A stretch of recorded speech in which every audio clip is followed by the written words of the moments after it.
Namaskar, I am Maya and welcome you back to the Life is Celebration.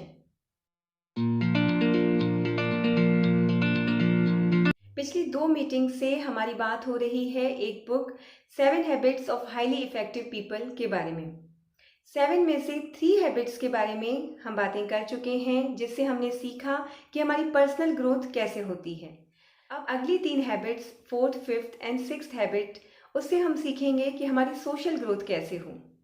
और 7th habit which is very important, जो इन सभी 6 आदतों को continuous growth देती है, इनको संभव बनाती है। We all have an emotional bank account with our relations. Bank account की तरह हमारा अपने रिश्तों के साथ भी एक इमोशनल बैंक अकाउंट होता है। जैसे हम बैंक में कुछ डिपॉजिट्स करते हैं, कुछ विड्रॉल्स करते हैं, उसी तरह हम रिश्तों में भी करते हैं। अब रिश्तों के डिपॉजिट्स क्या हैं? प्रेम करना, केयर करना, सम्मान देना, ये पॉजिटिव चीज़ें रिश्तों के डिपॉजिट्स हैं। नेगेटिव चीज़ें जैसे लड़ाई, झगड़ा, अपमान, ये सारी चीज़ें रिश्तों के विड्रॉल्स हैं। तो जितना ज़्यादा हो सके हम अपने रिश्तों में डिपॉजिट्स ज़्यादा करें, विड्रॉल्स कम करें। हम अपने रिश्तों को प्रेम दें, सम्मान दें, केयर करें। इससे हमारा इमोशनल बैंक अकाउंट मजबूत होगा। अब चलते हैं फोर्थ हैबिट की तरफ। हम प्रोफेशनल रिलेशन में, सोशल लाइफ में किस तरह से व्यवहार करते हैं, इसे समझाने के लिए कॉवी 6 तरह के लोगों के बारे में बताते हैं। पहला, विन। इसमें वो लोग आते हैं जो सिर्फ अपनी जीत चाहते हैं, जो सिर्फ अपने हित के बारे में सोचते हैं, दूसरों के हित दूसरों पर छोड़ देते हैं। Win loose. इसमें वो लोग आते हैं जो सोचते हैं मैं जीतूं तुम हारो। इस तरह के व्यक्ति सिर्फ खुद का भला सोचते हैं। यह व्यवहार करने का सही तरीका नहीं है। तीसरा, लूज विन। इसमें वो लोग आते हैं जो कहते हैं मैं हार जाता हूँ तुम जीत जाओ। ये प्रेम जगत में तो चल जाता है, but it is not practical. चौथे, वो लोग जो कहते हैं मैं भी हारूं तुम भी हारो, हम तो डूबेंगे सनम तुमको भी ले डूबेंगे। This is completely impractical. Fifth है विन विन और नो डील। इस तरह के लोग सोचते हैं या तो हम दोनों जीतें या तो कोई डील नहीं। ऐसा कुछ मामलों में तो चल जाता है, लेकिन हमेशा हमारी ग्रोथ नहीं हो पाती। लास्ट है विन विन। इस तरह के लोग सोचते हैं मैं भी जीतूं तुम भी जीतो, तेरी भी जय जय मेरी भी जय जय। ये परस्पर प्रेम और सम्मान के सिद्धांत पर आधारित है। इससे हमारे रिलेशंस मजबूत होते हैं और लॉन्ग टर्म बने रहते हैं। यह व्यवहार करने का सबसे अच्छा तरीका है। हम किसी से भी व्यवहार रखें तो ये सोचकर कि इसमें दोनों का सम्मान हो, दोनों का लाभ हो। जैसे हम किसी के साथ अगर पार्टनरशिप में कोई बिजनेस स्टार्ट करते हैं, तो हम अगर यही सोचें कि सिर्फ मेरा ही फायदा होता रहे, तो इससे ही हमारी पार्टनरशिप, हमारा बिजनेस लॉन्ग टर्म तक नहीं चल सकता। First understand then to be understood. पहले समझने की कोशिश करें और फिर समझे जाने की। इसे हम कैसे अप्लाई करें? इसे समझने के लिए हम कोई एक ऐसा रिश्ता चुन लेते हैं जिससे हमारा इमोशनल बैंक अकाउंट लाल झंडी दिखा रहा हो। कोई भी ऐसा रिश्ता, जैसे आपका बॉस के साथ अगर ऐसा कोई संबंध हो, या किसी फ्रेंड के साथ हो, या पति पत्नी का रिश्ता। तो चलिए इन्हें समझने की कोशिश करते हैं। सबसे पहले हम उन्हें सुने, क्योंकि अक्सर हम इस तरह से सुनते हैं कि बस उसकी बात ख़त्म हो और मैं कुछ बोलूं। तो पहले हम अच्छे से उन्हें सुनना शुरू करें।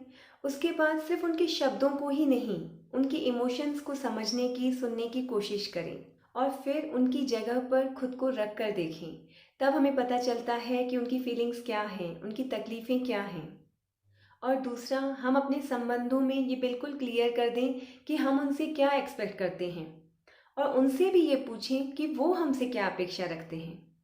और जितना हो सके अपने रिश्तों में थैंक यू और सॉरी जैसे शब्दों का प्रयोग करें, फीलिंग्स के साथ।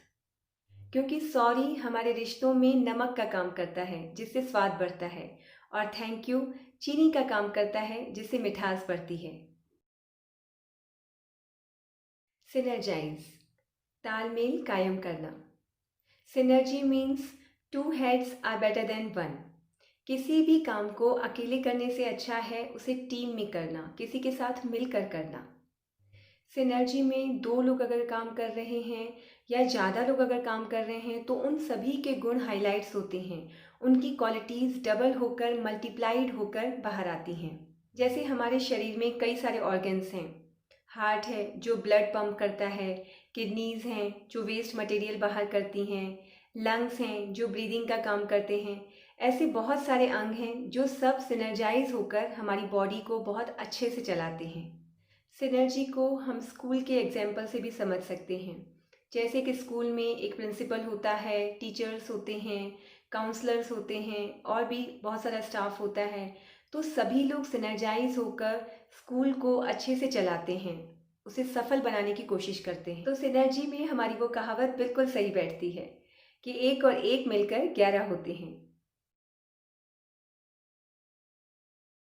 मान लीजिए आप एक जंगल में गए हैं, आप एक लकड़हारे को देखते हैं जो कई घंटों से लकड़ी काट रहा है। आप उसे सुझाव देते हैं कि तुम अपनी आरी की धार को तेज क्यों नहीं कर लेते, इससे तुम्हारा समय भी बचेगा, जल्दी फ्री हो जाओगे और मेहनत भी कम लगेगी। पर वो कहता है नहीं, इन सब के लिए मेरे पास टाइम नहीं है, मुझे मेरा काम करने दीजिए। कुछ ऐसा ही हम सब भी अपने साथ कर रहे हैं। हम सब भी एक तरह के इंस्ट्रूमेंट हैं। हमें भी रेगुलर शार्प होने की ज़रूरत है, तभी तो हम प्रोडक्टिव हो पाएंगे, इफ़ेक्टिव हो पाएंगे। तो हम खुद को शार्प कैसे करें? इसके लिए हम जीवन के 4 क्षेत्रों को देखते हैं: physical, social, mental and spiritual.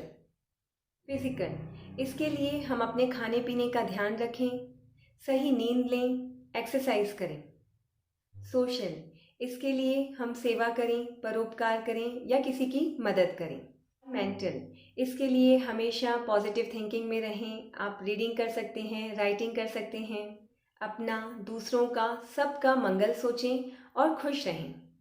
Spiritual, इसके लिए हम ध्यान करें, मेडिटेशन करें और प्रकृति के साथ थोड़ा समय बिताएं। ये सभी वो एक्टिविटीज़ हैं जो हमने टाइम मैनेजमेंट के क्वाड्रेंट 2 में रखी थी, जो कि बहुत इम्पॉर्टेंट हैं लेकिन हमें अर्जेंट नहीं लगती, इसलिए हम इग्नोर करते हैं। पर अब हम इन सब पर ध्यान दें और अपने जीवन में इनको अप्लाई करें, क्योंकि ये 7th habit, sharpening the saw, हमारी बाकी सभी 6 हैबिट्स को संभव बनाती है, उन्हें पूरा करती है। अगर आपको ये हैबिट्स अच्छी लगी तो प्लीज़ आप अपनी लाइफ में इन्हें अप्लाई करना शुरू कीजिए। आई एम श्योर आपको धीरे धीरे बहुत सारे चेंजेस मिलेंगे। आप चेक करेंगे कि आपके पास बहुत सारा टाइम है, आप खुश रहने लगे हैं, आप और इफ़ेक्टिव होने लगे हैं। आपकी पर्सनल लाइफ, आपकी प्रोफेशनल लाइफ, सभी में आप सफल होते जा रहे हैं। Thank you so much for watching. Stay happy, stay healthy and enjoy your each and every moment. Bye.